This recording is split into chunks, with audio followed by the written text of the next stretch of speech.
Okay, at this point it is so dark, so this is just going to be an audio description of what I saw. I walked down to that house as I showed in the previous video.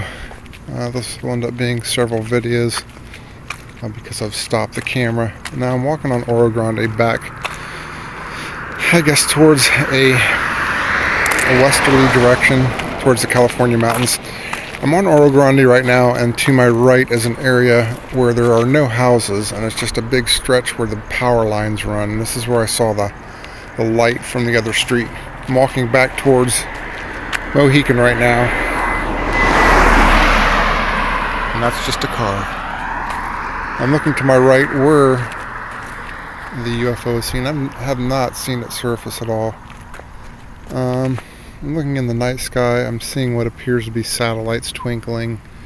I can tell the difference between satellites and stars, and planes have a distinctive look too, terrestrial planes. This moved like a drone, because I've seen videos of drones, but its lights were really bright. So it definitely could be mistaken for a UFO. I mean, I don't know what it was, so it's still unidentified to me. I tried to trace where it went, but it seemed, once I started filming it, and every time I'd walk away it'd make appearance. So I've had the camera on standby as I walk back towards my house, and I made a quick posting on Facebook that I just saw it to kind of timestamp it. I'm doing a 360 right now because this area that runs between Pueblo and Mohican is a wide area, enough to fit another 2 sets of houses and a street down the middle of it. So it's kind of a common stretch where you see bobcats and coyotes and bunnies go through. And so the backs of Pueblo Drive homes and the back of Mohican Drive homes are facing this area that has the power lines running through it. That's a major power line feed with an X-shape suspension towers that run lines between it, and then there's still some older cable and telephone lines that run closer to the homes on either side of that. So once again, here comes a car coming towards me. There's a nice little side area of the road where it can miss me. Alright, beautiful starry night. It is almost a new moon, and so the stars are very vivid here. There's very little street lighting here in Lake Havasu. As you can see, those are people's street lights in front of their garage. And like I said, at this point, unless something shows up, this is just going to be an audio only program with a dark screen.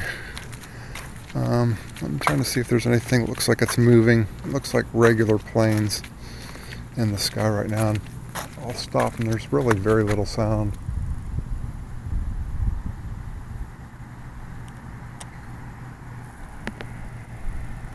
That's what's unusual for me here after living in big cities for most of my life, is it's very quiet here in Lake Havasu. The way the mountains will block sound, because we're kind of up on the base of the mountains here, and other than a car or truck going by like that, you hear very little sounds. And right now there's very little wind, and so when I saw that light, it had no sound. At one point it sounded like it had a whooshing sound, but again, that could have been a car in a distance. I can't really identify where the sound came from. It was really brief.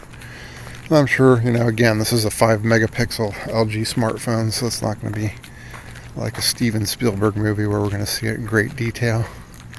But it's pretty interesting. I guess it was worth making my tacos soggy. I guess that's the theme of this story. The paranormal and UFO sighting make Blaze's tacos soggy. I'm sure it'll still be good anyway. Alright. Over and out. It is October. I forget even what the day is. It is Taco Tuesday in October. Oh, it's the 21st. October 21st, Taco Tuesday. Over and out. Here I'm coming back to my place right here. This is where we saw the original UFOs originally, and it was more towards that direction, which was more towards south of 95. And I'm going to do another quick 360 while this car slows down and makes a left onto Mohican.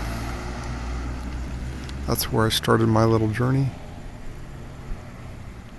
But yeah, I don't see anything in the far distance or up in the sky. At one point it looked like it had an elevation of around 1,000 feet, so it wasn't that high. That's why the detail looked more defined to my eye. I am not familiar how high drones go, but the first UFO video was definitely a 5,000 plus elevation. I've been in airplanes before. My dad had a small plane. So, here we go. My buddy Mike said he was going to try to get a video of it too, so we'll try to correlate and see what he found out. Alright, I'm going to eat tacos now. Bye.